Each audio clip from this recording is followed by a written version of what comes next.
الفضائيين هم اللي بنوا الحضاره المصريه يا رجاله. عرفت منين؟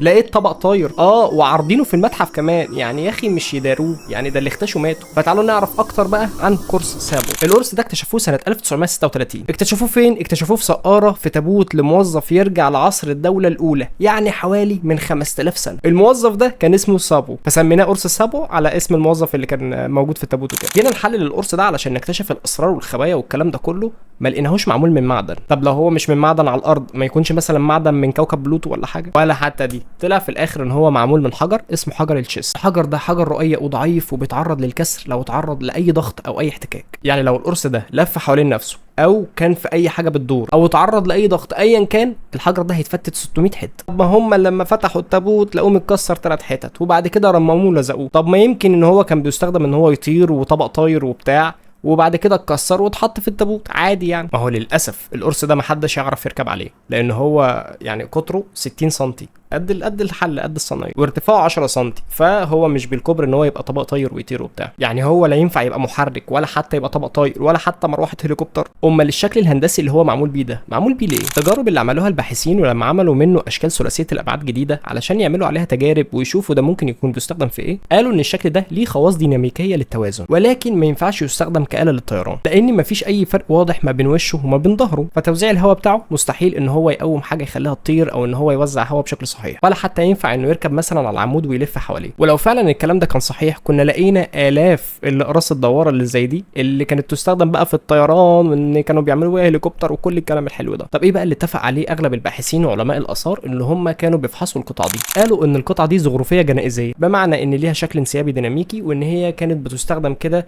للزخرفه وللشكل الطقوسي الجنائزي، وبتتحط في تابوت الميت علشان لما روح الميت تيجي في الحياه الاخرى بقى روحه تتعرف على ممتلكاته الجنائزيه. وفي برضه فريق من العلماء قالوا ان دي كانت مثلا بيتحط فيها زيوت وبيتحط فيها عطور، وممكن تكون بتلف بحركه بسيطه فبترش الزيوت والعطور بحركه دائريه كده عامله زي النافوره، ولكن برضه بسبب ان هو هش فالحوار ده مستبعد. قرص سابو معمول بادوات حرفيه بسيطه جدا جدا وبحجر محلي موجود مصري عادي. ودايما احنا عشان نعرف نتكلم ونثبت حاجه فاحنا بنمشي بمبدا بسيط وانا بحبه جدا وبستخدمه في حياتي كلها: البينة على من ادعى. يعني انت بتدعي ان ده تبع الفضائيين، يبقى لازم تثبت للاخر خالص، لاخر ثانيه، ان ده فعلا تبع الفضائيين، مش علشان شبه الاطباق الطايره اللي بتطلع في الافلام الامريكيه ولا في اي مسلسل انت شفته فيبقى خلاص اللي بنى الحضاره دي الحضاره فضائيين. وبرضه بالمناسبه مفيش اي برديات او نقوش او اي حاجه بتتكلم عن الموضوع ده خالص، ولا فيها اي اثبات بيتكلم عن اي زيارات فضائيه ولا حتى عن استخدام القطعه دي بس. وهي دي كانت قصه قرص سابو، وكان معكم حراس كابتن مسلم، ويلا